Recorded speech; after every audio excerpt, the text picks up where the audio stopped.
how many guys I encounter that end up in either A, an emotional affair, or B, a physical affair where it gets sexual, and and they are even unclear that it's like, brother, first of all, nobody does that if they're happy inside their marriage. Okay, so let's start there. And we could blame you all day long, but and I'm not at all co-signing what you did. Be clear on that.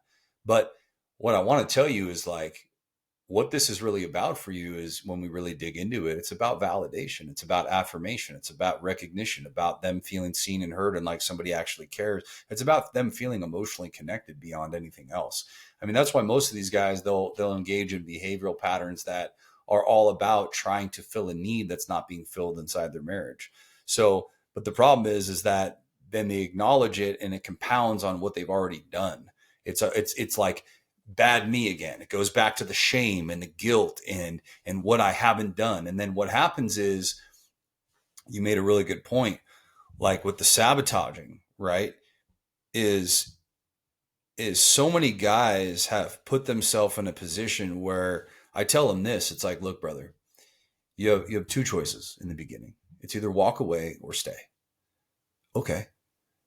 All right, I'm going to stay. Okay. So if you're going to stay, then this requires you, right? You have to take extreme ownership for why your relationship is the way it is. Because here's the deal. At the very end of this, you can still win. Because what happens is either A, you work on your mindset, you work on your emotional intelligence, right? You work on your conflict resolution, your communication skills, right? You learn how to walk this path to become a multidimensional man. And you either A, save your marriage, or B, the marriage doesn't work out, but at least you have total clarity knowing why and are able to arm yourself with that knowledge and that insight and impart that or deploy that into your future, into the next relationship, and prepare yourself for whatever God has for you next. But get away from this codependency of, I just want to get my wife back. I just want to get my wife back.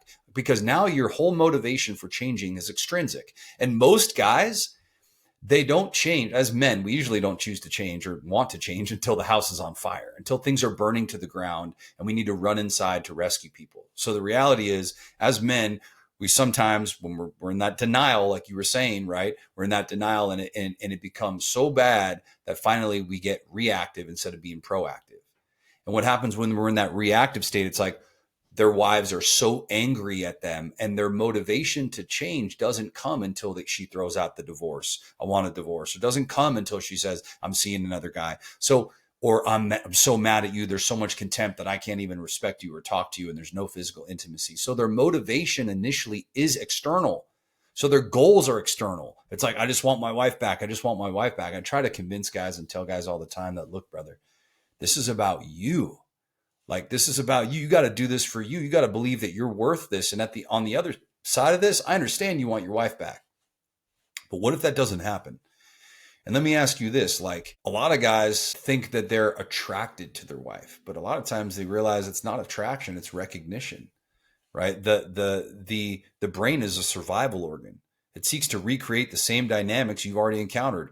So a lot of times you're in a relationship with somebody that mirrors and mimics a former relationship with either your dad or your mom or some type of dysfunctional pattern where you ended up in a place that you call home because it's familiar and it feels safe and normal, even though it's completely juxtaposed in the antithesis of what you actually want. And so the reality is you are trying to conform to a system that is designed to keep you feeling the way you felt for 20, 30, 40 years. And the reality is this new evolved, actualized version of you who becomes empowered and becomes truly changed. Brother, do you even think that version of you is compatible inside this relationship? And then what they always say is like, I don't know. I don't know. Okay, are you willing to find out?